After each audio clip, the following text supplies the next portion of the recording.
I have never been so scared in my entire life because the information I am about to expose right now is going to completely ruin Erika Kirk's entire story. I can't even believe I'm filming this.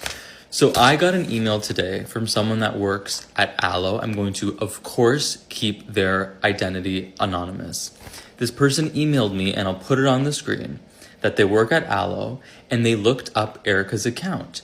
And it appeared that she had spent over $1,000 buying Alo clothing the day after Charlie was...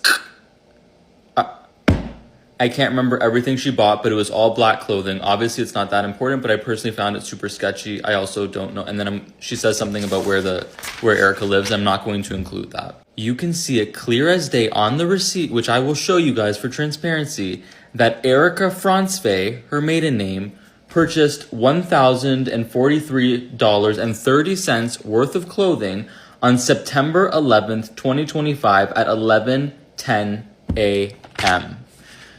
Guys, put this into perspective. I'm looking it up here. Charlie Kirk was announced to be at 4 p.m. on September 10th. Not even 24 hours later, Erika went home, woke up in the morning, and bought an Alo tracksuit. I don't even know what's more egregious to me. The fact that she went on a shopping spree not even 24 hours after her husband was publicly assassinated, or the fact that she shops at Alo, because let's be honest, their clothing is extremely, extremely overpriced for really, really cheap material. I hate Alo.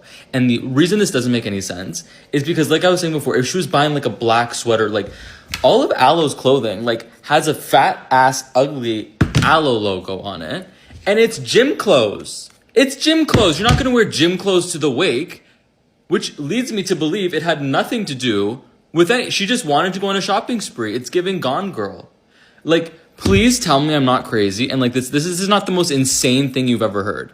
And if you don't believe me that this is true, the third screenshot I have, it has her mailing address on it, and it has her email and her information, which I have verified. It is her. So do not make me release that, because I'm not going to leak someone's address. I don't care who they are. I'm not doing that. But like, the facts are the facts. She went on a shopping spree. Guys, literally, think about it.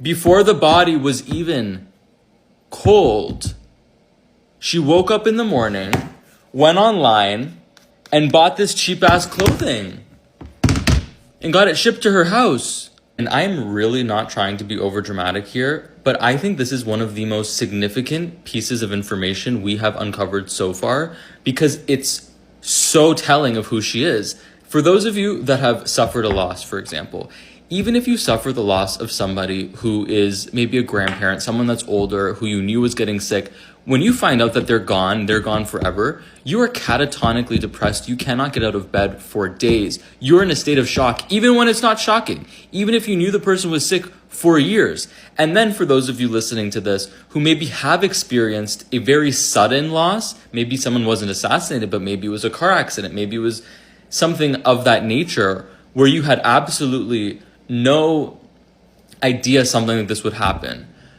You're shocked. You're shocked. You won't be able to go to bed. You think you're in a nightmare. The husband was publicly assassinated, and you went on a shopping spree to Alo, of all places. But to anywhere, but to Alo? To buy gym clothes? To buy like a yoga mom outfit? Please tell me I'm not crazy. Please. Somebody please tell me I'm not crazy, because this is actually so fucking insane and I won't be able to sleep tonight. And for any of you fucking idiots that want to come on here and say, well, maybe she was shopping because she needed clothes for the funeral. Even if she was buying an appropriate funeral outfit, like a black coat and a black skirt, for example, it would still be absurd to buy that. Not even 24 hours, the morning after this happened. Because you would have been shocked. To buy an outfit for the funeral means you would have accepted this as reality. That is not how shock works. That is not how grief works for a normal person. And even if you want to bullshit me with that, no one's wearing leggings and a sports bra to their husband's funeral. Americans are not happy with how Erika Kirk is handling things after the death of her husband, Charlie Kirk, because they feel that she never had the interest of Charlie's family at heart, and all she wanted was her interests uh, to be served. That is why all of a sudden she has forgiven the person who killed her husband. All of a sudden, she's seen with powerful people. Vance is all over the place. That is what people term evil, because this even came immediately after the death of her husband. So let us continue watching what the people say, or how people expose this woman and interact, or rather comment on it in the end. As always, if you're watching us for the first time, do not forget to make subscription to this channel. So let us watch. Erika Kirk is finally getting exposed, and I am here for it. Because I personally do not wish to see a Vance Kirk ticket in 2028. Now, I know we are on the brink of absolute failure in this country. But that, I don't think we come back from that. Erika Kirk is a lie, a sham. Their marriage, fake, of course. Her entire marriage to Charlie Kirk was just leading up to her being First Lady, for him to be president.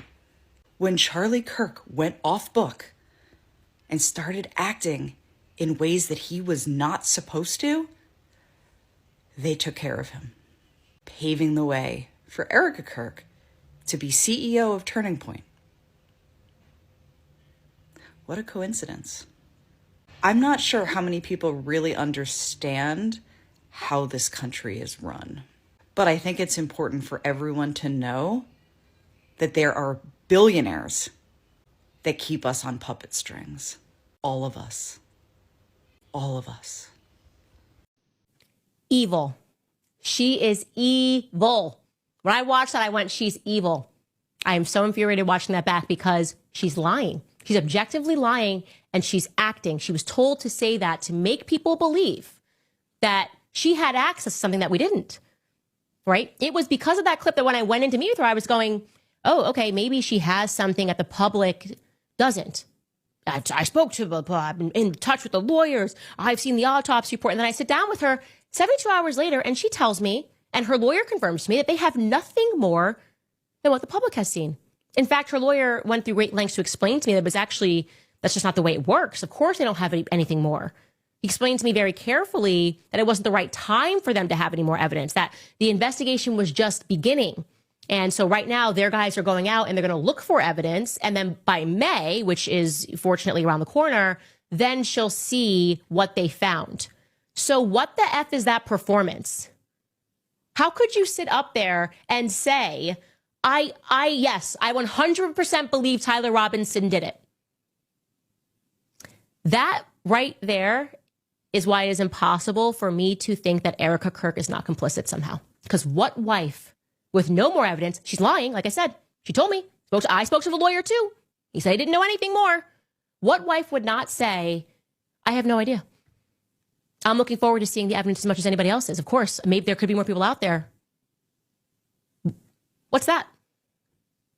That is her being coached and sent to delude the public into believing that there was more and it wasn't so clear-cut when she knew that it... They're getting a little bit paranoid over a turning point because somebody is leaking something to Candace. Candace is the one that got a copy of this Zoom call and she aired it on her podcast. I was absolutely horrified. I understand that people grieve differently. The one thing that they don't do is worry about selling merch. 2 weeks after Charlie Kirk was assassinated in front of all of us, Erika Kirk gets onto a Zoom call. Now that Charlie's gone, she's going to head up this billion-dollar company. She barely said 2 words about her loss and losing the father of her children. She wanted to talk about money and full steam ahead.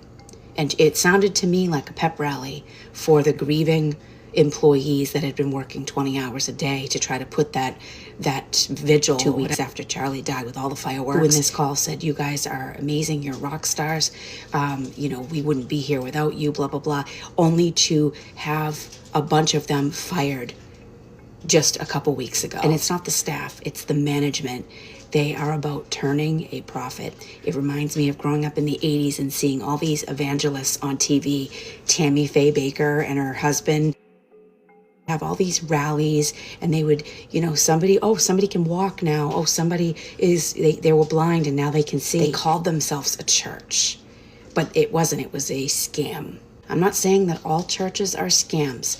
I'm not saying that you shouldn't believe in what you believe. There's a difference between having a bake sale and a fundraiser for your church. Maybe your church needs some renovation. This is different. They were selling hoodies.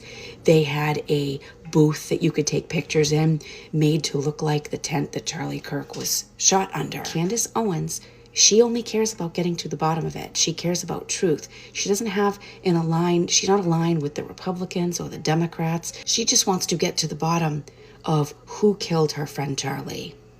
And to get to the bottom of it, we need to know about Turning Point. What is this organization exactly? I've seen past interviews with Erika Kirk when she was in pageants, when she was on that reality show. And when she was on that reality show, there was a light in her eye. She looked happy. You look at her today, and there is an evilness that's there. Something has taken over Erika Kirk. I don't know if it's greed or gluttony. I don't know. I don't know enough about the Turning Point Church. But I know that people are not only jumping ship, but they're getting fired, saying that they're going in a different direction, even though these people worked 20 hours a day right after Charlie died to try to keep the momentum going. Erika, this is Erika Kirk, who is hitting headlines every time and again. Recently, she was even mimicked by Drusky, who is a popular comedian. She mimicked her as an evil white woman who is not only racist, but is someone who can never be trusted by the American society. She has come from the death of her husband with a lot of energy, which tells you that she has something she hides from the people. She is surely hiding something. Did she mean to have a Charlie Kirk as her husband? Why did she immediately forgive the person who killed her husband? And all over making living large, flourish, making huge shoppings, and a lot of advancements at once. There must be some powers who are behind Erika Kirk's adventure, and that is why all of a sudden people start accusing her of having an affair with the Vance. It means there has to be something Erika is doing that people are not happy about it. That is why you see a lot of Americans feeling that Erika Kirk is not a good woman. So I want you to share your thoughts, because I don't want to talk much about this. I want you to hit our comment section and tell us what you feel about it. If you're watching us for the first time, do not forget to make your subscription. Thank you, and may God bless you.